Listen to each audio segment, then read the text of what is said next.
अभिवादन स्वीकार कीजिए ब्रजेश मिश्रा का। आप देख रहे हैं द डिबेट और आज हम बात करेंगे देश के सबसे गंभीर मुद्दे यानी किसान आंदोलन की। पूरा भारत इस समय दो बड़ी विपत्तियों से घिरा हुआ है। पहला किसान आंदोलन और दूसरा कोरोना। कोरोना को लेकर किस प्रकार की ढिलाई और लापरवाही चल रही है पूरा देश देख रहा है। किस प्रकार से नए केसेस कोरोना के 70,000 के पार चले गए हैं रोजाना। मरने वालों की संख्या भी बढ़ रही है, लेकिन हालात कैसे हैं सबको बेहतर पता है। लेकिन मसला किसान आंदोलन का है। पिछले 4 महीने से ज़्यादा का वक्त हो गया है। दिल्ली के 3 बॉर्डर सीज हैं और अभी तक किसान आंदोलन का कोई हल निकालने में भारत सरकार कामयाब नहीं हुई है। राज्य सरकारों की भी इसमें अब कोई दिलचस्पी नहीं बची है। सभी कोई चुनाव कार्यक्रमों में व्यस्त हैं या फिर सरकारें अपने रोज़मर्रा के कामकाज पर, जैसे उन्हें याद ही नहीं है कि दिल्ली के 3 बॉर्डर सीज हैं और तमाम बड़ी तादाद में किसान भाई और बहन धरने पर आंदोलन पर बैठे हुए हैं। 4 महीने से ज़्यादा का वक्त हो गया। पूरी सर्दी निकल गई है, अब गर्मी शुरू हो गई है। 40 डिग्री टेम्परेचर है और ऐसे में हमारे तमाम किसान भाई 3 बॉर्डर पर दिल्ली के बैठे हुए हैं। भारत सरकार जनवरी के बाद से इनसे कोई बातचीत नहीं कर रही है। बातचीत के सभी रास्ते बंद पड़े हुए हैं। तो क्या निश्चित काल तक इस तरह के आंदोलनों को छोड़ देना और सरकार अपने काम में व्यस्त रहे, ये ठीक बात है? क्या ये देश के लिए उचित है? क्या हम इस मसले का समाधान नहीं चाहते हैं? और क्या भारत की हुकूमत नहीं चाहती कि इस मसले का कोई अंतिम ठोस हल निकले? क्या हमने किसानों के आंदोलन को सरकार ने भुला दिया है या वो याद करना नहीं चाहते कि कोई बड़ा आंदोलन हो रहा है? क्या ज़रूरी है कि सरकार के कान तक कोई बात पहुंचाने के लिए किसान हंगामा ही करें या कुछ कारनामे ही करें तभी सरकार की नींद खुलेगी? किसी भी मसले को अंतहीन अनिश्चित काल के लिए यूं ही छोड़ देने से आप समस्या से थोड़ी वक्त के लिए निजात पा सकते हैं, लेकिन आगे चलकर यह समस्या कैंसरस बनेगी। एक ऐसा मोड़ पे पहुंच जाएगी जहां बेनतीजा होगा। और कहीं भी कोई सी चीज को अनिश्चित काल के लिए आपने यूं ही छोड़ा तो आगे चलकर आपको बड़ी परेशानी का सामना करना पड़ेगा। ये हमारे बड़े बुजुर्ग कह गए हैं। तो क्या कारण है कि किसानों और सरकार के बीच कोई सहमति नहीं बन पा रही है? भारत की सरकार और किसान यूनियनें एक टेबल पर बैठकर बातचीत क्यों नहीं कर रही है, मुझे आज भी आश्चर्य है। आखिर वो कौन सी ऐसी बात है कि दोनों को एक टेबल पे आने से रोकती है? क्या सरकार जिद पर अड़ी है कि वो बात नहीं करेगी, या किसान यूनियन जिद पर अड़े हैं कि हम बात करने नहीं जाएंगे? सुप्रीम कोर्ट ने जो कमेटी बनाई थी, उस कमेटी ने भी अपनी रिपोर्ट सुप्रीम कोर्ट को सौंप दी है। तीनों कानून पर फिलहाल का स्टे लगा हुआ है, लेकिन यह मामला ना तो सुप्रीम कोर्ट सुलझा सकता है, ना अकेले किसान यूनियन सुलझा सकती हैं। यह मामला भारत सरकार और किसान यूनियन के बीच का है। मेरा यह शुरू से मत रहा है कि जब तक ये दोनों एक साथ नहीं बैठेंगे तब तक हम इस बड़ी समस्या का समाधान नहीं कर सकते। गेहूं की फसल कटना शुरू हो गई है। अब यह देखना होगा कि किसान भाइयों को एमएसपी मिल रही है या नहीं मिल रही है। अगले कुछ एक हफ्तों में बस गेहूं की फसल मार्केट में आने जा रही है। कुछ जगहों पर अगैती है, वो कट भी रही है, लेकिन बड़ी तादाद में इसका स्टॉक अब बस कुछ हफ्तों में मार्केट में आने वाला है। उससे पता चलेगा कि एमएसपी थी, एमएसपी है, एमएसपी रहेगी, या एमएसपी नहीं थी, एमएसपी जाएगी, एमएसपी रहेगी, क्या होगा। लेकिन उससे भी बड़ा विषय है कि जिन मसलों को लेकर ये एक बड़ा ऐतिहासिक और सबसे बड़ा आंदोलन भारत में चल रहा है, हम इस मामले का समाधान खोजने में विफल रहे हैं। एक सरकार के रूप में हमारी ये जिम्मेदारी है, भारत की सरकार की ये जिम्मेदारी है कि अगर उसके नागरिकों में किसी उसके कानून को लेकर कोई असंतोष है तो उसको मिल बैठकर सुलझाया जाना चाहिए। डेमोक्रेसी का ये मूल मंत्र है। और मैं शुरू से इस बात की वकालत करता रहा हूं कि पेचीदा से पेचीदा मामले भी बातचीत की टेबल पर उसका समाधान निकला है। जब हम चाइना के साथ अपने मुद्दे सुलझा सकते हैं, जब हम पाकिस्तान के साथ अपने रिश्तों को बेहतर करने की कोशिश कर सकते हैं, दुनिया के साथ भारत अपनी भूमिका को और केंद्रित करना चाहता है, तो हम अपने ही देश के किसानों से बातचीत से परहेज क्यों कर रहे हैं? यह बड़ी अचरज की बात है। और बात होनी चाहिए। सिर्फ बात करने के लिए बात नहीं होनी चाहिए, बात बनाने के लिए बात होनी चाहिए, तभी बात बनेगी। और बात कब बनेगी? जब बात होगी। इसलिए बात करते रहना जरूरी है। संवाद का क्रम टूटेगा, गतिरोध और बड़ा होगा। जैसे बातचीत से यह फार्मूला निकला था कि कुछ वक्त के लिए इस कानून को सस्पेंड कर देते हैं, तो ये कैसे निकला? बातचीत से निकला था। ये बातचीत के फायदे हैं। तो अगर कल्पना करिए कि जनवरी से वो बातचीत कंटिन्यू रही होती तो आज हम निश्चित तौर पर, मैं पूरे विश्वास के साथ ये बात कहता हूं कि हम इस मसले के समाधान की तरफ पहुंच गए होते। संवाद ही समाधान का विकल्प देता है। हमें यह बात हमेशा याद रखनी चाहिए। संवाद ही हमेशा समाधान का विकल्प देता है। मैं कोई लेक्चर नहीं देना चाहता, मैं कोई आदर्शवादी बातें आपको सिखाना नहीं चाहता, सरकारें कैसे काम करें यह मैं आपको बताना नहीं चाहता, लेकिन एक नागरिक के तौर पर, एक पत्रकार के तौर पर मैं ये जरूर चाहता हूं कि बातचीत के टेबल पे आप लोग लौटिए, बात करिए। जिन कानून के जिन प्रावधानों पर या किसानों को जो समस्याएं हैं, सरकार और किसान बात करें। और मैं तो उससे भी बेहतर विकल्प सुझाता हूं, बातचीत ओपन फोरम पे हो, लाइव ब्रॉडकास्ट हो, देश भी सुने कि सरकार का क्या पक्ष है और किसान भाइयों की क्या अपनी शंकाएं हैं। समाधान देश भर के लोग सुने। 135 करोड़ लोगों को जानने का हक है। हम दिल्ली के बॉर्डर को यूं ही सीज हुए छोड़ नहीं सकते हैं। कब तक छोड़कर रखेंगे? तूफान आता है तो कोई अगर सर गड़ा लेता है जमीन में इस उम्मीद में कि तूफान गुजर जाएगा, तो शायद ये गलती है। आपको सामना करना पड़ेगा, बात करनी पड़ेगी, चुनौतियों का मुकाबला करना पड़ेगा। अब जिस प्रकार से किसान आंदोलन तैयार हो रहा है और जिस प्रकार से प्रतिदिन रणनीति बन रही है, अब 10 अप्रैल से आंदोलन और तेज होने जा रहा है। क्रमवार हर हफ्ते कोई ना कोई कार्यक्रम है इनका। अभी सरकार पश्चिम बंगाल के और 5 राज्यों के चुनाव हैं, वहां व्यस्त है। लेकिन हमें यह भी तो देखना है कि हमारे किसान भाई भी धरनारत हैं। उत्तर प्रदेश के किसान, हरियाणा के किसान, पंजाब के किसान, देश भर के किसान। आप उन लोगों को कल्पना करिए कि 300 से ज्यादा किसान भाइयों की शहादत हो चुकी है दिल्ली बॉर्डर पे। हम उनसे बात क्यों नहीं कर रहे हैं? क्या वो बहुत बुरे लोग हैं? क्या वो किसान अपने देश के लोग नहीं हैं? क्या वो अच्छे लोग नहीं हैं? क्या वो अपने देश से प्रेम नहीं करते हैं? हम उनसे बात क्यों नहीं कर रहे हैं? हमें बात करनी चाहिए। इस देश के लोगों को भी आगे आकर सरकार से कहना चाहिए, बात कीजिए और संवाद से इसका समाधान निकालिए। जित दोनों पक्षों को छोड़नी पड़ेगी, किसानों को भी, सरकार को भी, और बातचीत के टेबल पे लौटना पड़ेगा। तभी हम इस मसले के समाधान की तरफ बढ़ सकते हैं। और यही देश के लिए बेहतर होगा, यही समाज के लिए बेहतर होगा, यही हमारे अन्नदाताओं के लिए भी बेहतर होगा। क्योंकि जिस प्रकार की आर्थिक मंदी, जिस प्रकार के कोरोना काल के बाद के चैलेंजेस हमारे सामने हैं, कृषि की अर्थव्यवस्था ही भारत को फिर से खड़ा करने में सबसे सहायक सिद्ध होगी। और ऐसा मैं अपनी समझ से कह रहा हूं और ऐसा मैं आंकड़ों के आधार पर कह रहा हूं, क्योंकि सारे सेक्टर्स की हालत, आप मैन्युफैक्चरिंग सेक्टर, सर्विस सेक्टर, आप किसी की हालत देख लें, क्या हालत पड़ी हुई है। ऐसे में सिर्फ एग्रीकल्चर सेक्टर ऐसा है जो पॉजिटिव ग्रोथ दे रहा है। तो क्यों ना हम इसको और बेहतर करें, या हम इसमें समस्या पैदा करें। जो हमारा कमाऊ पूत है, क्या हम उसको परेशान करें, या हम उसको और ताकतवर करें ताकि वो ज़्यादा कमाए और हमारा घर ज़्यादा बेहतर तरीके से चले। बुद्धिमानी किस बात की है बहनों भाइयों? मैं तार्किक बात पूछना चाहता हूँ। यहाँ कोई राजनीतिक बात नहीं होनी चाहिए। यहाँ बात किसानों की होनी चाहिए, यहाँ बात देश की होनी चाहिए। अगर ये देश है तो तब हम आप हैं। अगर ये देश समृद्ध है तो राजनीति समृद्ध रहेगी।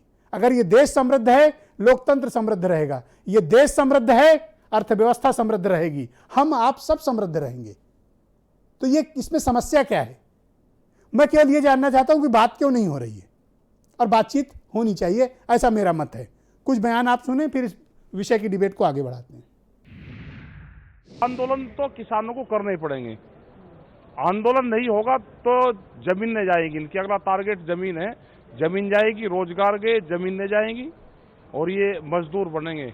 8 महीने और आंदोलन चलाना पड़ेगा। अभी सरकार लठ मारे, सरकार जेल में ले जाए, पानी मारे, हमने खाएंगे उनसे, पीटेंगे उनसे, हम किसी पे हाथ नहीं उठाएंगे, लेकिन संसद पे जरूर जाएंगे। सुप्रीम कोर्ट ने जो 4 सदस्यीय कमेटी बनाई थी, एक सदस्य ने इस्तीफा दे दिया, लेकिन बाकी 3 सदस्यों की कमेटी ने सर्वोच्च न्यायालय को अपनी बंद लिफाफे में रिपोर्ट सबमिट की है। मामला सर्वोच्च न्यायालय के पास है।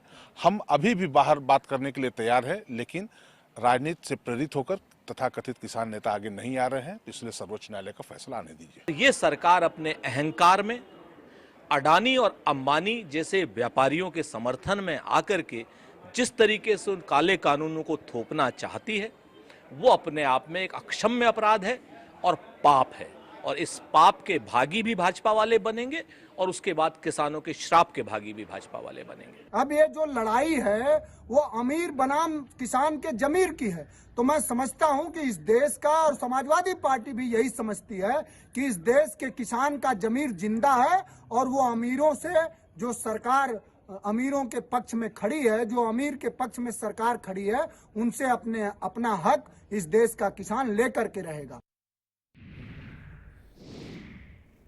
आज की डिबेट कई मायनों में बेहद अहम है और मैं चाहता हूं कि आज की डिबेट से कोई ऐसा हम समाधान दें ताकि बातचीत दोबारा से शुरू हो सके। मेरे साथ आज के कार्यक्रम में संजीव मिश्रा भारतीय जनता पार्टी से हैं, उदयवीर सिंह समाजवादी पार्टी से हैं, धर्मेंद्र मलिक भारतीय किसान यूनियन के प्रवक्ता हैं, चौधरी पुष्पेंद्र सिंह जी किसान शक्ति संघ के अध्यक्ष हैं, ब्रजेंद्र सिंह कांग्रेस के प्रवक्ता हैं और अनिल दुबे राष्ट्रीय सचिव हैं राष्ट्रीय लोकदल के, और वीरेंद्र सिंह हमारे स्टेट हेड। बहुत बहुत स्वागत और धन्यवाद आप सभी का इस कार्यक्रम में अपनी सहमति प्रदान करने के लिए। संजीव मिश्रा जी, मैं आपसे जानना चाहता हूं और कार्यक्रम की शुरुआत भी आपसे कर रहा हूं। 4 महीने से ज़्यादा का वक्त हो गया और हम कई बार इस विषय पर डिबेट कर चुके हैं। मुझे चिंता हो रही है कि 4 महीने के बाद भी इस मसले का समाधान नहीं निकला और हम जहां से चले थे वहीं पर खड़े हैं। बातचीत का क्रम टूटा हुआ है। सरकार की दिलचस्पी किसानों से बातचीत करने में क्यों नहीं? देखिए ब्रजेश जी, सरकार की हमेशा ये मंशा रही कि संवाद से समाधान की ओर चलें, लेकिन लगातार संवाद करने के बाद भी जब दूसरा पक्ष एक पर्टिकुलर विषय पे कि तीनों कानूनों को रद्द किया जाए, इस विषय पर अडिग हो गया, तो फिर उसके बाद कोई समाधान वाली स्थिति इसीलिए नहीं बन पा रही। और मैं तो समझता हूँ कि पूरे देश का किसान, जो निश्चित रूप से जिनको अपनी आय दोगुनी करने का वो था, वो निश्चित रूप से इन तीनों नियमों के, इन तीनों उनके पक्ष में है। और पूरे देश का किसान आज भी आदरणीय मोदी जी की सरकार को और धन्यवाद दे रहा है कि निश्चित रूप से ये जो तीनों कानून हैं, इन कानूनों के बल पर निश्चित रूप से किसानों की आय दुगनी की जा सकती है। तो आपको ऐसा लगता है ये जो किसान बैठे हैं आंदोलन में, ये अपनी आय दोगुनी करने से परहेज करना चाहते हैं, ये अपनी ही आमदनी घटाना चाहते हैं? बड़े पागल लोग हैं ये तो। नहीं, किसानों के हितैषी अगर होंगे तो निश्चित रूप से समाधान भी निकलेगा, और किसान होंगे तो निश्चित रूप से समाधान निकलेगा।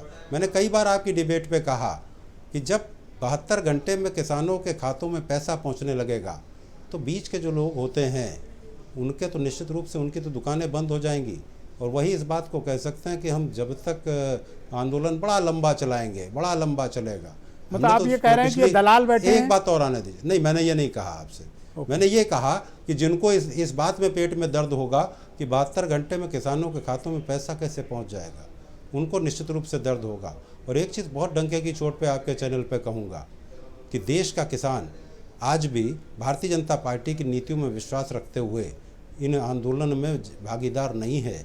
ये वही लोग हैं जो नहीं चाहते कि किसानों की आय दुगनी की जाए और किसानों का भला हो। Okay, all right. Udayveer Singh Samajwadi party के प्रवक्ता हैं और एमएलसी भी हैं। उदयवीर जी, आप बताइए कि 4 महीने से ज़्यादा का वक्त हो गया, बातचीत का क्रम जनवरी से टूटा हुआ है। 26 जनवरी के बाद इन लोगों में किसी भी प्रकार के औपचारिक अनौपचारिक किसी भी प्रकार के ताल्लुकात किसान यूनियन और भारत की सरकार के बीच नहीं है। अभी मैंने सोचा कि कोई मार्ग सुझाएंगे, कोई रास्ता देंगे, शायद कुछ जिद ढीली पड़ी हो, लेकिन संजीव मिश्रा जी की बात सुनकर मुझे नहीं लगता कि दोनों लोग बातचीत के टेबल पे लौटेंगे। आपको क्या कारण लगता है? ब्रजेश जी, मुझे बहुत स्पष्ट रूप से ये लगता है कि सरकार की मंशा पहले दिन से ही किसानों की बात सुनने की नहीं थी, क्योंकि जब ये आंदोलन शुरू हुआ तो इसके बारे में शुरुआत से ही नकारात्मक बातों से शुरुआत हुई। दलाल और खालिस्तानी, पाकिस्तानी, देशद्रोही, ये सब बातें बहुत पहले ही सार्वजनिक मंचों से भारतीय जनता पार्टी के बहुत बड़े तबके के नेता बोलते रहे। और जो 11-12 राउंड की बातें हुई, उनमें कुल मिला के बात सिर्फ 2 लाइन की थी कि आप हमारी बात मानो तो मान जाओ, वरना आपको जो करना है करो। और तीसरी बात इन वार्ताओं के दौर में लगातार किसान नेताओं को प्रलोभन देकर, दबाव डालकर किसान आंदोलन से वापस करने के भी प्रशासनिक और राजनीतिक प्रयास लगातार होते रहे। धन्यवाद देंगे किसान नेताओं को कि उन्होंने पहले तो इस आंदोलन को राजनीतिक नहीं बनने दिया। बहुत लंबे समय तक उन्होंने किसी राजनीतिक व्यक्ति को अपने मंचों पर नहीं आने दिया ताकि ये मंशा गलत न लगे कि ये राजनीति के कारण हो रहा है। किसान के सामने मुद्दा है उसकी जमीन का, उसके व्यापार का, उसकी कृषि के मूल्य कैसे मिलेगा, उसको वापस किस रेट पे मिलेगा जी। और भारतीय जनता पार्टी केवल दो बातें कहती है जो उन्होंने सुन ली है अपने राष्ट्रीय नेताओं से कि इस कानून में काला क्या है। इस कानून के बारे में विस्तृत रूप से तीनों बातें बताई हैं लोगों ने कि ये गलतियां हैं। मुझे ऐसा लगता है कि भारतीय जनता पार्टी के नेता केवल अड़ ही सकते हैं, क्योंकि झुकने या समझौता करने की स्थिति में वो होता है जो निर्णय लेता है। मुझे लगता है कि यह निर्णय भाजपा ने नहीं, उसके फाइनेंसर जो बंबई और दिल्ली, कलकत्ता, बंबई में और गुजरात में बैठ के अर्थव्यवस्था को चला रहे हैं, जो दो उद्योगपति पूरा तय कर रहे हैं, हर चीज फाइनेंस कर रहे हैं, खरीदे ले रहे हैं, यह निर्णय उनका है। भारतीय जनता पार्टी का उनसे कमिटमेंट है कि हम ये करके देंगे।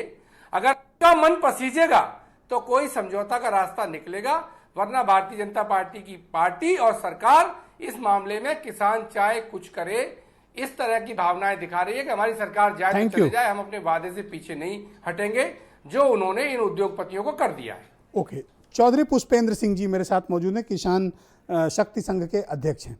चौधरी साहब, पिछली डिबेट में भी हम लोगों ने ये बात की थी कि बातचीत शुरू की जाए और सिर्फ बात करने के लिए बात न की जाए बल्कि बात बनाने के लिए बात की जाए, पर ऐसा प्रतीत होता है कि सरकार किन्हीं और कामों में उलझ गई है, व्यस्त है और किसान आंदोलन को भूल गई है, जहां हमारे हजारों लाखों किसान भाई बहन आंदोलन पर बैठे हुए हैं, धरने पर बैठे हुए हैं। आखिर इसका समाधान क्यों नहीं निकल रहा है और इसको क्या भुला दिया गया है कि कोई आंदोलन भी चल रहा है देश में?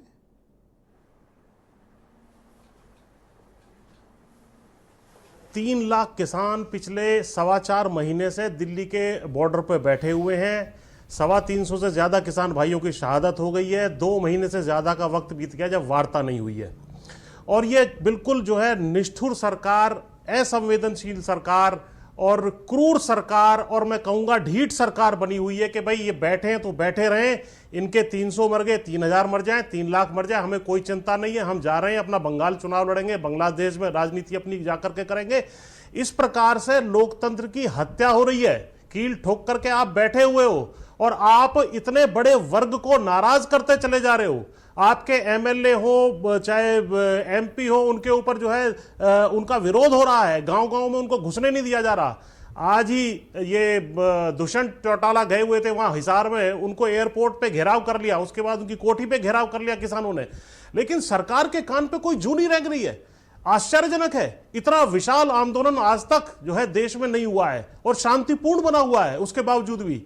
तो ये सरकार को जगाने के लिए हम लोगों ने जो है आवेदन, प्रतिवेदन, निवेदन, आंदोलन सब चीज देख ली, लेकिन इनके ऊपर कोई असर ही नहीं पड़ रहा। ये तो लोकतंत्र की एक तरीके से हत्या इस देश में हो रही है। इसका मतलब आप क्या संदेश देना चाहते हैं कि भैया कोई हथियार उठा करके चलेगा, कोई हिंसा ही करेगा, कोई आगजनी करेगा तभी हम सुनेंगे? शांति से बैठे हुए व्यक्ति जो मरते चले जा रहे हैं, शहीद होते चले जा रहे हैं, उनकी कोई सुनवाई इस देश में नहीं होगी। हमने बार-बार निवेदन किया है, आज फिर और मुझे आश्चर्य है और इस बात की चिंता भी है कि बात क्यों नहीं हो रही है। बात न होने के पीछे के कारण क्या आपको लगते हैं? जी, मैं तो आपके चैनल पे पहले भी कह चुका, आज फिर कहता हूं, एक कदम आगे बढ़ के कहता हूं, झुक के कहता हूं, अरे भाई सरकार बताए, समय बताए, दिन बताए, स्थान बताए, वहां किसान नेता यदि ना पहुंचे तो हमारा दोष बताया जाए। और हमने इनसे बार बार कहा था कि मिनिमम जो लीगल गारंटी है एमएसपी की, उसको यदि आप तत्काल घोषित कर सकते थे, और वो 3 इन कानूनों से अलग बात है, उसको तुरंत घोषित कर देते। कानूनों के को लंबे समय तक इनको सस्पेंड करके कमेटी के माध्यम से जो है एक निर्णय लिया जा सकता था जिसमें किसान संतुष्ट हो सकें, और जब संतुष्ट किसान हो जाएं तो उसके बाद इस काम को किया जा सकता था।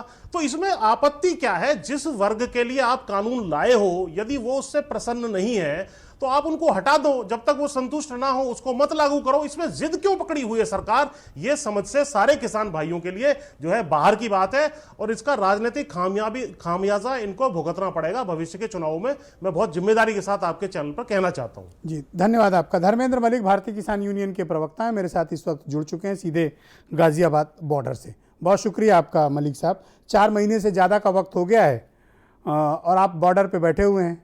आपकी हालत भी मैं देख रहा हूं, पहले आप खासे गोरे चिट्टे दिखते थे, इस समय आपका आंदोलन का प्रभाव आपके चेहरे पे मुझे दिख रहा है। कारण क्या है कि सरकार कोई बातचीत का प्रस्ताव नहीं भेज रही है, और आप कब तक आंदोलन पर बैठे रहेंगे और आपको आगे इसका क्या भविष्य दिख रहा है? देखिए मिश्रा जी, आप भली बात ही समझते हैं कि जब कोई इतना दबाव होगा कि कोई राजा अपनी जनता को भी नाराज करने से दिक्कत ना मानता हो, तो इसका मतलब ये है कि कुछ तो गड़बड़ है। दूसरा मैं ये कहना चाहता हूँ कि अब हम मिश्रा जी कर भी क्या सकते हैं। हम आंदोलन करने के लिए आए हैं, अपनी मांग मनवाने के लिए आए हैं, अंतिम सांस तक लड़ेंगे। देखिए इस देश में किसान आंदोलन का इतिहास बहुत पुराना और बहुत लंबा है। आजादी से पहले भी जो है किसान आंदोलन हुए हैं। जब किसान की जीविका पे संकट आता है तो तब वो पीछे मुड़कर नहीं देखता। अभी भाई साहब भाजपा के प्रवक्ता थे, साथ कोरम पूरा करने के लिए आगे ये कह रहे कि 72 घंटे में पेमेंट होगा। अरे भाई आपका मैं नाम तो नहीं संजीव मिश्रा जानता, जी नाम है। गन्ना किसानों का 18,000 करोड़ रुपया बकाया है। आप अपने उत्तर प्रदेश का ही करा दो। 14 दिन में भुगतान करा नहीं पा रहे और आप कह रहे कि हम 72 घंटे में दोगे। मैं आपको अपडेट कर दूं धर्मेंद्र मलिक जी, ये बढ़कर 22,000 करोड़ हो गया है। ब्रजेश मिश्रा जी, मैं इनसे ये पूछना चाहता हूँ कि ये कौन सा दावा करते हैं, कौन सा हमारे पे सवाल उठाते हैं। अरे आप में दम है तो गन्ना किसानों का भुगतान कराइए। अब आइए कानून पे। एपीएमसी एक्ट की धारा 5(1) में लिखा हुआ है कि जो खरीदार होगा पेमेंट की व्यवस्था के लिए वो गाइडलाइन बनाएगा, यानी कि वो 3 दिन में तय करे या 4 दिन में करे, या ये भी कह सकता है आपके साथ समझौता हो गया कि जब मेरा आपका खरीदा हुआ सामान बेच के जो लाभांश होगा उसके बाद बचा हुआ पेमेंट दूंगा, तो एसडीएम को भी उन्हीं शर्तों के साथ उस केस को सुनना होगा। तो भाई साहब पढ़ लिख कर तो कुछ आए नहीं, पता लगा कि आपको पैनल पे बुलाए हैं, आप आ गए और डींग हाँकने लगे। तो आप पहले उत्तर प्रदेश सरकार से गन्ना किसानों का भुगतान कराइए। आपको जुमला आज अप्रैल फुल है, अपनी बात ना करिए, अपनी बात ना करिए। यहाँ आइए तो कम से कम चैनल पे मुद्दा ही बात किया करिए, हवा में बात मत किया करो। पॉलिटिकल पर्सन हवा में बात मत करो। धर्मेंद्र मलिक बोलेंगे। बात कर रहा हूँ, क्या उत्तर प्रदेश में गन्ना भुगतान हो गया? आप बताओ। ये बहुत बहुत हल्के दर्जे की बात करके आपने बता दिया आपकी सोच क्या है। आप उनको इंटरप्ट ना करें, एक बारी कह लें, मैं आपको मौका दूंगा ना, मैं आपसे वायदा करता हूं मैं आपको मौका दूंगा। हाँ धर्मेंद्र मलिक जी को किस तरीके की भाषा है? ओके आप भी इनको इनकी भाषा में जवाब दे देना। बोलिए धर्मेंद्र मलिक जी। नहीं, मैं इनसे बस केवल मैं कोई गलत बात कही हो तो बताओ मिश्रा जी, गन्ना किसानों का 22,000 करोड़ रुपए का कितना ब्याज बैठता है? केवल भारतीय जनता पार्टी ने गन्ना किसानों का संजीव जी आप गलत कर रहे हो। देखो उनको बोलने दो, मैं टाइम दूंगा ना आपको। आपको इतना सब्र होना चाहिए कि उनकी बात सुनिए। एक तो बात नहीं कर रहे हो और बड़ी मुश्किल से कोई चैनल डिबेट के लिए तैयार होता है तो बोलने नहीं देते हो। बोलो आप धर्मेंद्र मिश्रा जी। एक सवाल और है, उत्तर प्रदेश में बिजली बिल के लिए एक योजना लागू की गई, गन्ने का भुगतान हमारा हो नहीं रहा, पेनल्टी हमारी पड़ जाएगी। 31 तारीख उसका समय था, शायद कुछ समय और बढ़ाया है। जब तक गन्ने का भुगतान नहीं होगा हम बिजली का या बकाया देकर कहां से भुगतान करें? हमको तो ब्याज देना पड़ेगा और कैन कमिश्नर जो है हमारा जो हक है, हमारा जो ब्याज बैठता है उसको माफ कर देगा। ये सभी सरकारों में होता हो रहा है और भारतीय जनता पार्टी भी उन्हीं नीतियों का अनुसरण कर रही है। तो इनकी कथनी और करने में अच्छा, अब आप मुझे बताओ बातचीत का कोई प्रस्ताव आया है या नहीं आया है? मिश्रा जी, हमारी तरफ से बातचीत का पूरा प्रस्ताव ही नहीं, हम पूरा खुले मन से हर समय ये कहते हैं कि कोई भी बात कराना चाहता हो हम तैयार हैं। देखिए ये देख रहे हैं कि बंगाल चुनाव का हम रिजल्ट देख लें, उसके बाद किसान आंदोलन को दबाव में लेंगे। अब हम बंगाल में थोड़ा चुनाव लड़ रहे हैं जो उससे कोई असर पड़ेगा।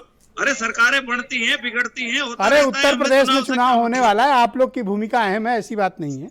आप लोग इम्पोर्टेंट लोग हैं। तो मेरा यही कहना है मिश्रा जी कि सरकार जो है अभी थकाना और डिगाने की नीति पे है। ये किसान ऐसे थकने वाला नहीं है। इतना लंबा आंदोलन लड़ लिया, 126 दिन हो गए, 1 साल भी लड़ना पड़ेगा तो हम पीछे हटके धन्यवाद। मैं अगले राउंड में आपको टाइम देता हूं। ब्रजेंद्र सिंह जी मेरे साथ मौजूद हैं। भाई ब्रजेंद्र जी, संजीव जी ने बड़ी ऊंची बात कही। इन्होंने कहा कि ये जो तीनों कृषि कानून है, इससे आपकी आमदनी यानी किसानों की आमदनी दोगुनी हो जाएगी। तो जिनकी दोगुनी है वो सपोर्ट कर रहे हैं और जिनको दोगुनी नहीं चाहिए वही हैं जो विरोध कर रहे हैं। आपकी हुई, आप भी तो किसान हो। आदरणीय ब्रजेश, और एक बात बताओ, आपका मामला हर बार फंसता है, आपका गन्ना का भुगतान हुआ कि नहीं हुआ? 31 दिसंबर 2019 से बाकी है आदरणीय मिश्रा जी। तो वो तो भारतीय जनता ये पार्टी, इनकी निजी समस्या है कि इनके गन्ने का भुगतान आज तक नहीं। और हम आदरणीय अनिल दुबे जी भी हमारे ही जिले के हैं, हमारे ही क्षेत्र के हैं, आप इनसे भी पूछ लीजिएगा। 31 दिसंबर 2019 से 1 पैसे गन्ना का मूल्य का बजाज चीनी मिल कुदुर्खी ने भुगतान नहीं किया है। तो हम भाषण में तो भारतीय जनता पार्टी से नहीं जीत पाएंगे, लेकिन आदरणीय मिश्रा जी, मैं आपका साधुवाद करता हूं कि 65% से ऊपर आबादी हमारे अन्नदाता किसानों की है।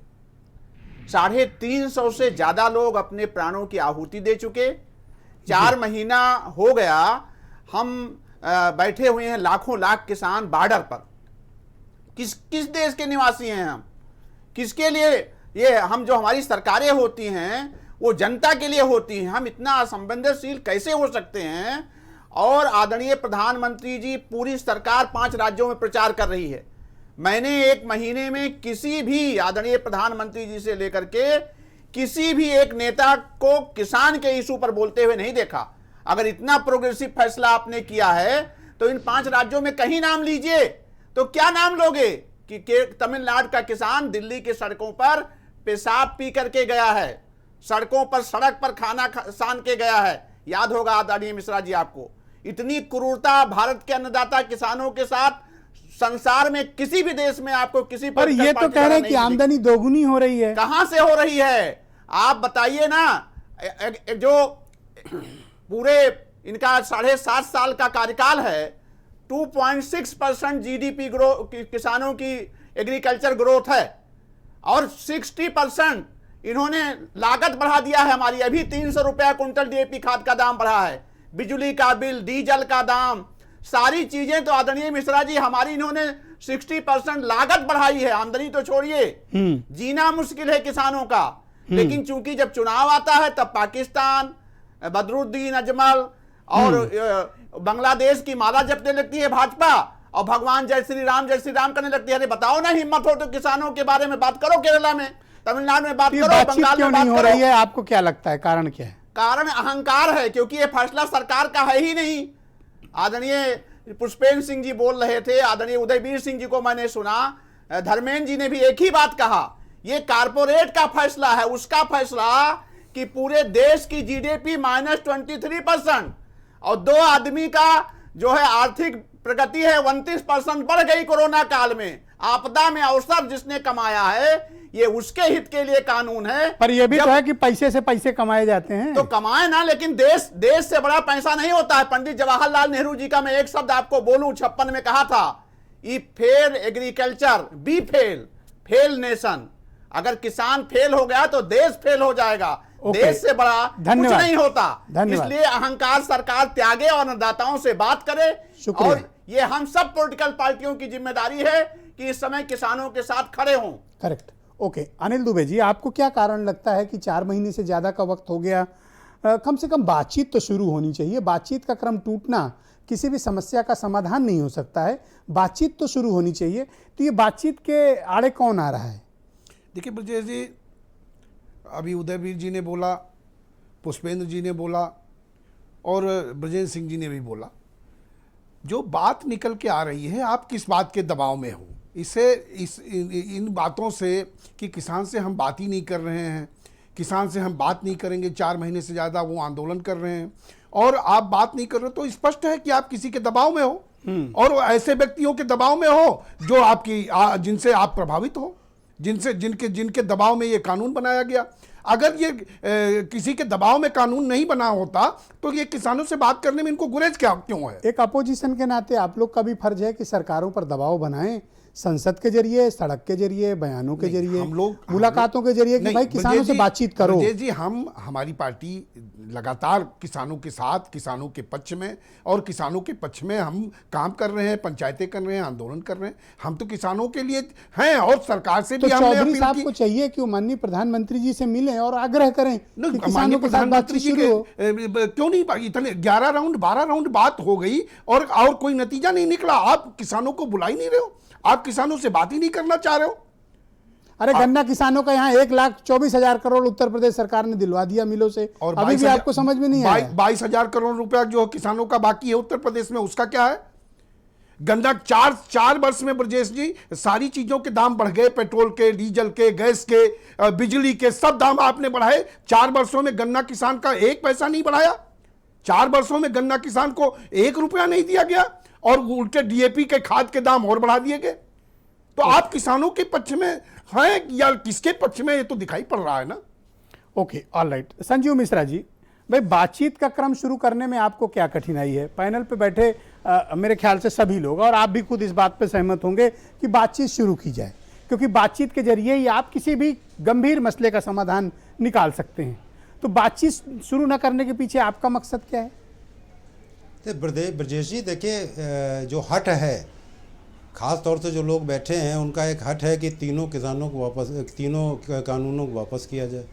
तो मुझे लगता है कि इसको छोड़ करके जब सरकार अमेंडमेंट करने के लिए तैयार हो गई तो बैठो तो सही टेबल पे, उनको समझाओ।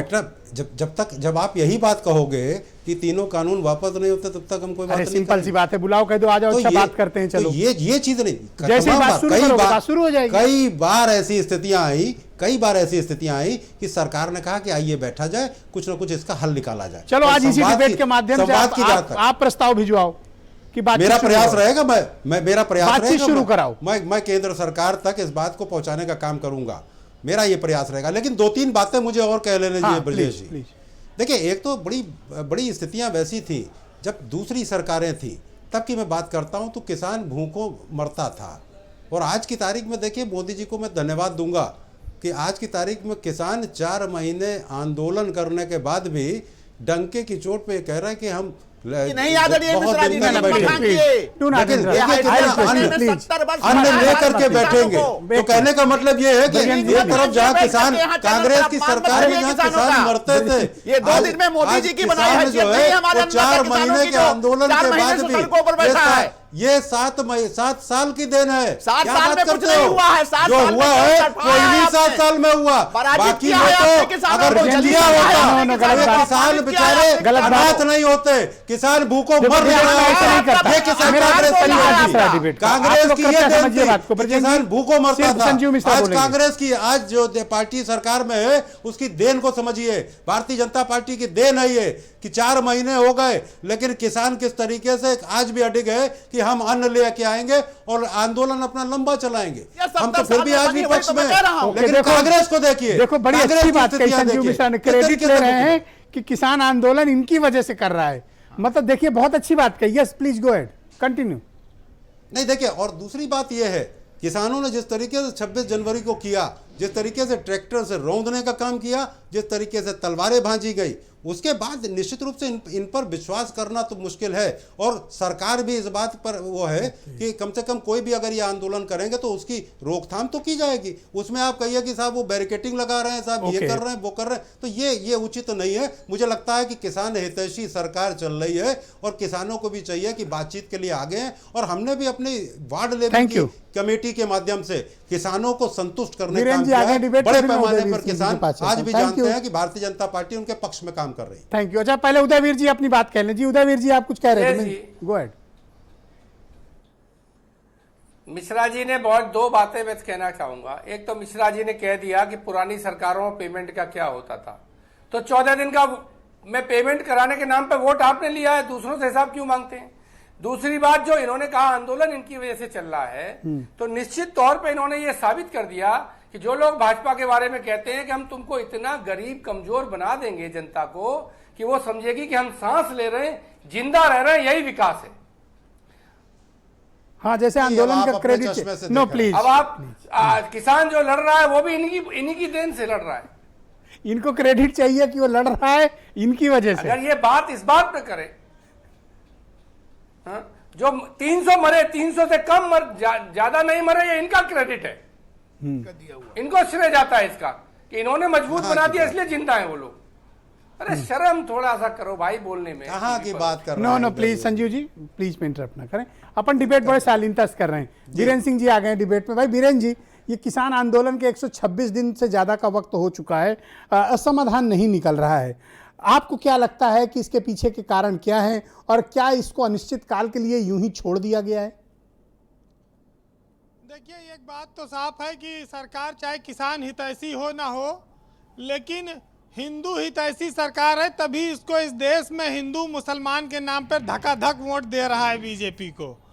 और बीजेपी ये इसी वोट के दम पर जब सरकार बना लेती तो वो कहती कि हमारा सब फैसला सही है, चाहे हम महंगाई बढ़ावें, चाहे रोजगार न दें, चाहे पकौड़ा छनवाएं, चाहे भांग घोटाएं, चाहे हम दारू बिकवाएं लॉकडाउन में, हमारा हर फैसला सही है क्योंकि हमको जनता वोट दे रही है। अभी बात आ रही थी कि साहब ये बड़ा लोगों के पेट में दर्द होता है कि साहब 72 घंटे में किसानों के खाते में पैसा पहुंच रहा है, आय दुगनी हो गई, संजीव जी ने कहा। तो संजीव जी भी तो किसान हैं लखीमपुर खीरी के, इनकी भी आय दुगनी हुई होगी, कुछ ना कुछ तो इनका भी बढ़ा होगा आर्थिक रूप से। ये तो आप कमाल की बात खोज के लाए। हाँ, ये लखीमपुर खीरी के रहने वाले हैं ना, तो वहाँ भी बहुत बड़ी मात्रा में किसानी होती, कृषि वाला जिला ही है वो। और दूसरी बात यह है कि जो 50 किलो की बोरी यूरिया का आती थी, ये 45 किलो की हो गई। ये भी तो विकास है, एक तरह से आमदनी दोगुनी हो गई। डीएपी का रेट बढ़ गया, ये भी आप किसानों के फायदे के लिए कह सकते हैं। और जो डीजल का दाम बढ़ाया है वो तो सब खैर किसानों की आमदनी कई गुना बढ़ा दिया उसने। तो जो धान 1800 रुपया वाला 1100 रुपये में बिका है इस प्रदेश में, तो दलालों की आमदनी बढ़ी, इसमें कोई शक नहीं। अब किसान की आमदनी के लिए उसकी खतौनी देखनी पड़ेगी। तो ये झूठे वादे और झूठी बातों से किसका भला हो रहा है, ये देश की जनता तय करती है। हर 5 साल पे वो अपना मुस्तकबिल, अपना मुकद्दर वो तय कर रही है। आप ये अंदाजा लगाइए कि जब कोरोना काल में पूरी दुनिया में अर्थव्यवस्था गिर गई, भारत की अर्थव्यवस्था माइनस में चली गई, लोगों की नौकरियां चली गईं, आत्महत्याएं हो रही हैं, तब ये कह रहे हैं आमदनी बढ़ा दी। तो आमदनी या तो फिर खाली इनकी बढ़ी इसलिए इनको एहसास है और दूसरे का आमदनी की इनको पता नहीं है। तो ये भी हो सकता है भाई कि इन लोगों की आमदनी, भाई पकौड़ा छानने वाले का आमदनी कहाँ बढ़ेगी जब ठेले नहीं लगा, 4-4 महीना लॉकडाउन चला, तो कहाँ से आमदनी आप बढ़ा देंगे। तो कुल मिलाकर ये है ब्रजेश जी की बातों का कोई हिसाब किताब नहीं है, ना लोग उसको लंबे समय तक याद रख सकते हैं। 425 रुपया मांग करती थी बीजेपी की गन्ने का रेट कर दिया जाए जब समाजवादी पार्टी अखिलेश यादव की सरकार थी, और जब से ये आए ये सांसें नहीं लेते गन्ना के रेट बढ़ावे पे अपनी सरकार में। बिजली का बिल ये 10% बढ़ता था तो ये लोग कपड़ा उतार उतार के शक्ति भवन के सामने लेट जाते थे कि साहब मर गई जनता, इतना बोझ लाद दिया, इतना बोझ लाद दिया साहब, मरे जा रहे हैं लोग, बिजली बिल देते। और अपना ये हर साल बढ़ाते हैं, उस पर ये बोलते नहीं चुपचाप। और दूसरा आंदोलन करेगा तो इतनी लाठी पिटवाएंगे कि वो कोरोना का हवाला देकर बंद करा देंगे जेल में। तो आज किसान आंदोलन कर रहा है और बीजेपी कह रही है कि ये फर्जी किसान है। तो भैया पश्चिम में पंचायत का चुनाव शुरू हो रहा है, अब नेता जाएंगे गांव-गांव, पता लगेगा कि फर्जी हैं कि असली हैं। लेकिन एक बात जरूर है, इस आंदोलन ने एक ताकत दी। इस आंदोलन ने किसानों के बहाने हिंदू, मुस्लिम, सिख, ईसाई ये सबको एक साथ एक मंच पर लाकर खड़ा किया है, क्योंकि सबको खाना चाहिए दोनों टाइम, और खाना तभी मिलेगा जब खेत में पैदा होगा अन्न। तो आज बीजेपी के सामने ये सबसे बड़ी चुनौती है। अब बीजेपी इसको माने चाहे ना माने, देखिए बीजेपी जब से सत्ता में आई है तो वो उसके नेता जल्दी खफा हो जाते हैं। एक साहित्यकार ने लिखा कि खफा हो गए वो, सुनिए, कि जो कुर्सी मिली तो क्या से क्या हो गए वो, और खुद अपनी नज़र में खुदा हो गए वो। और उन्होंने कहा कि कुछ तो फरमाइए ना, और जरा से सच बोला तो खफा हो गए वो। तो समस्या इस बात की है। नहीं, संजीव बहुत शरीफ आदमी, कभी खफा नहीं होते हैं। नहीं, ये तो संजीव जी तो देखिए लोकतांत्रिक व्यक्ति हैं, और ये अभी बताएंगे कि लखीमपुर खीरी में इनके खेत से कितनी आमदनी बढ़ी है। अब तो आपने घेर है ना, तो इनको भी ये बताना पड़ेगा। वैसे इस देश में जिसको बहुत बड़ा माना गया, बाद में उसने सबको निराश किया। ऐसा क्यों होता है? जनता हर बार क्यों चली जाती है? पता नहीं क्यों राजनीति का ऐसा स्वरूप हुआ। अब ये अपने आप में बड़ा चिंतनीय है, क्योंकि जी वो शख्स जो मुझसे कदमे बड़ा था, देखा तो किसी और के कदमों में पड़ा था। तो ये बड़ा विचित्र स्थिति है कि जिसको हम बहुत बड़ा समझते हैं, वो कहीं ना कहीं और किसी न किसी के कदमों में पड़ा होता है। एक आप वो भी सुनाया करते हैं कि नाप दिया तो क्या बुरा लग गया, क्या था वो? कि अपने को सबसे बड़ा मानता है वो, और कद अगर नाप दो तो बुरा मानता है वो। लेकिन आज दूसरा सुनाऊंगा आपको। हाँ, नहीं सुनाइए। हमारे देश के किसानों को समर्पित है, और इस देश की जनता को समर्पित है कि वो धैर्य रखें। राहत इंदौरी साहब का शेर है कि अगर खिलाफ है तो होने दो, कोई जान थोड़ी है, और ये सब धुआं है, कोई आसमान थोड़ी है। और जो आज साहिबे मसनद हैं कल नहीं होंगे, ये सब किराएदार हैं, कोई जाति मकान थोड़ी है। बहुत बहुत शुक्रिया वीरेंद्र जी, बहुत बहुत धन्यवाद आपका।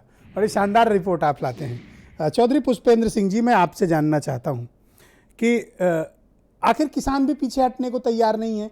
कोई एक विकल्प सरकार को दें आप लोग, ताकि बातचीत का एक रास्ता निकले, एक सुझाव निकले, एक बातचीत का मार्ग प्रशस्त हो। थोड़ा इसके लिए कुछ गंभीर पहल आपको नहीं लगता कि करने की आवश्यकता है दोनों तरफ से?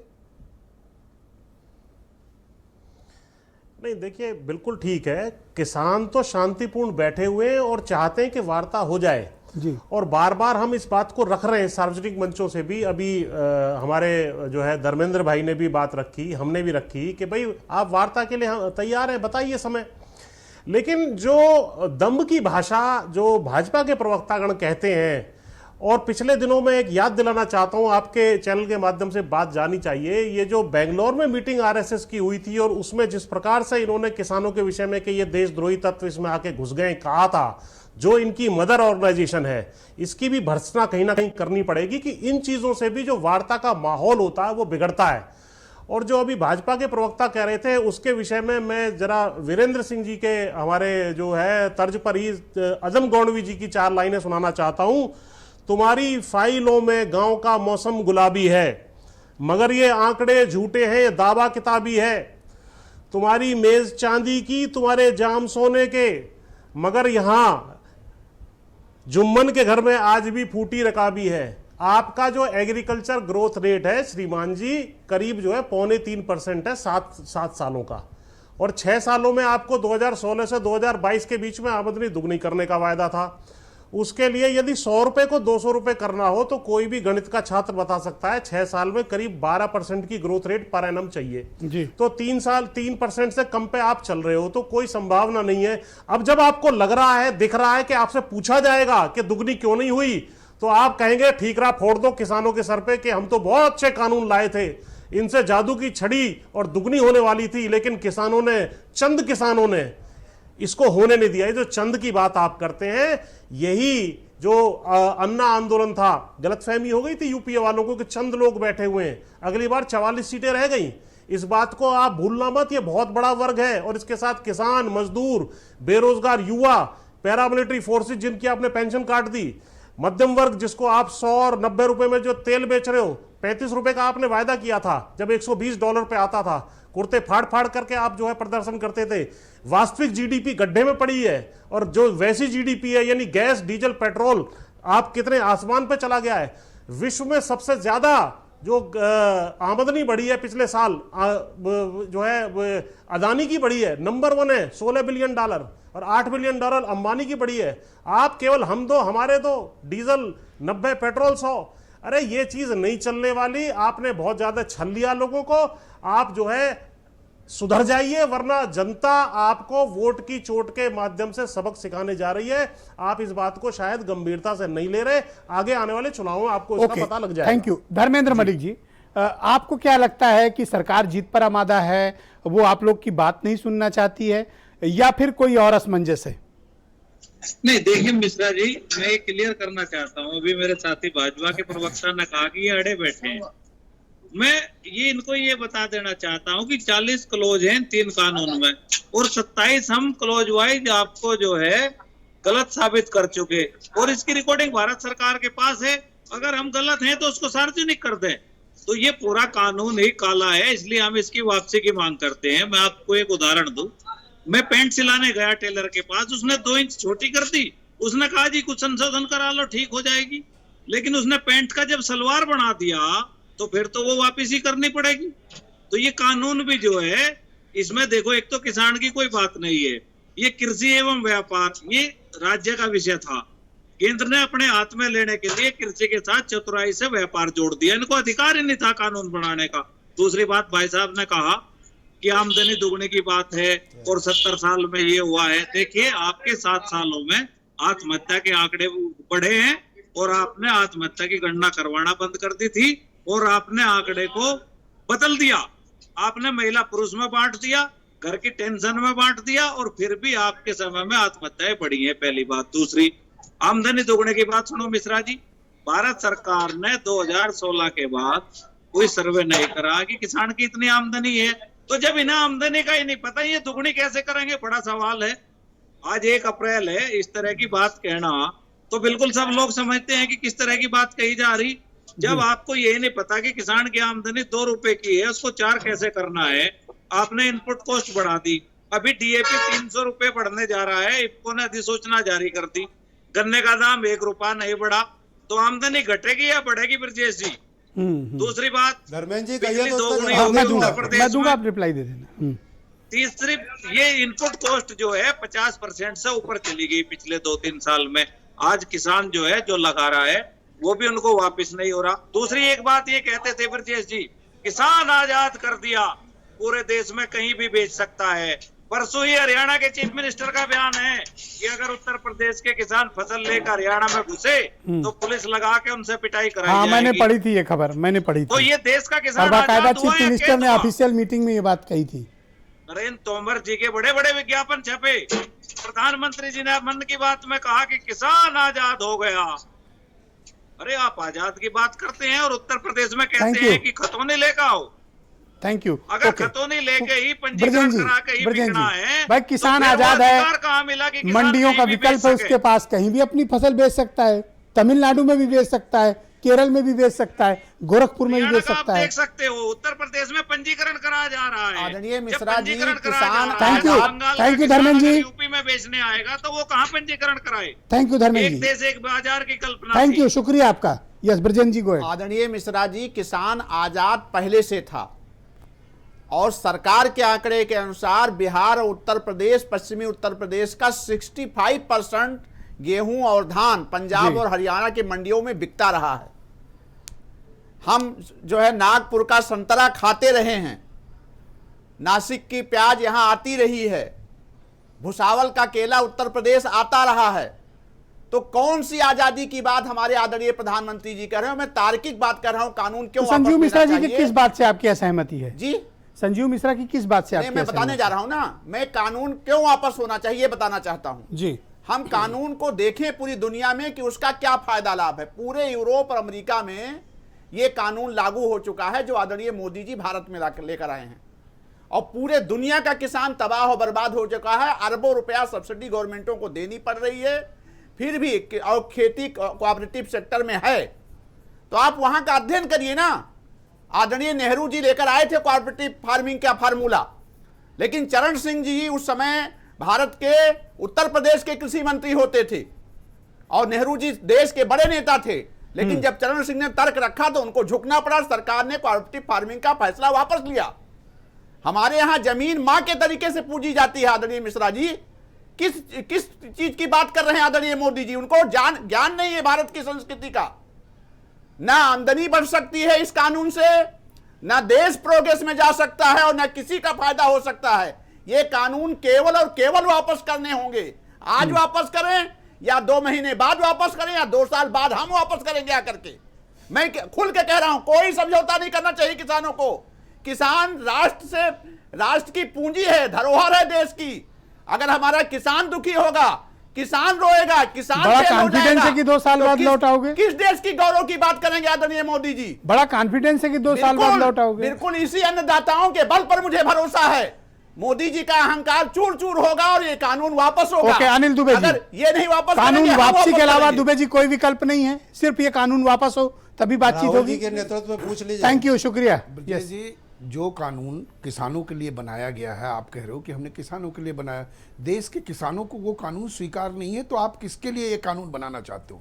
आप किनको फायदा पहुंचाना चाहते हो?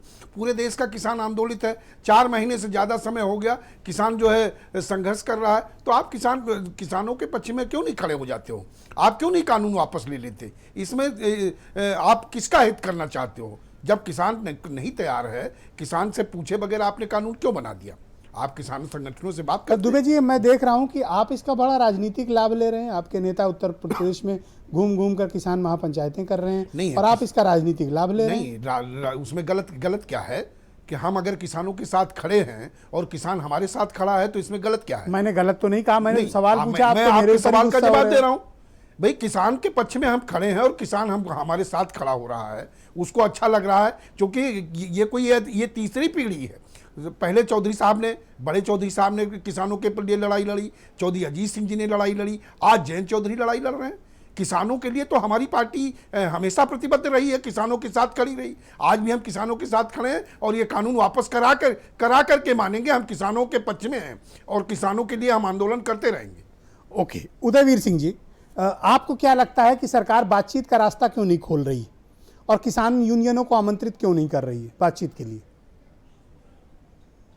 देखिए, मैं इसमें पहले कह चुका हूं कि सवाल ये है कि किसान कानून बने किसके लिए? किसानों के लिए बने होते तो उनसे राय ली जाती, उनसे मशवरा लिया जाता, उनकी समस्याएं समझी जाती और उसके बाद समाधान दिया जाता। जब किसानों का कोई प्रतिनिधित्व लिया ही नहीं गया, उनसे बात की नहीं गई, ये कानून जिन लोगों ने बनाए हैं वो अडानी अंबानी कॉर्पोरेट हाउसेस हैं, उनके काम पहले चालू हो गए थे और उन्होंने ये कानून बनाए हैं। ये कानून केवल जमाखोरी बढ़ाएंगे, गुलामी बढ़ाएंगे किसान की, और कॉर्पोरेट जैसे चाहेगा, ईस्ट इंडिया कंपनी ने जैसे टेक ओवर कर लिया था, उस तरीके से कॉर्पोरेट का प्रभाव बढ़ेगा। सरकार में वो आएगा कि नहीं आएगा, मोदी जी कॉर्पोरेट के हो जाएंगे या कॉर्पोरेट सरकार बन जाएगा, मैं नहीं जानता, लेकिन उनका प्रभाव निश्चित ऐसे आरोप लग रहे हैं कि विपक्ष किसानों को उत्तर प्रदेश में भड़का रहा है।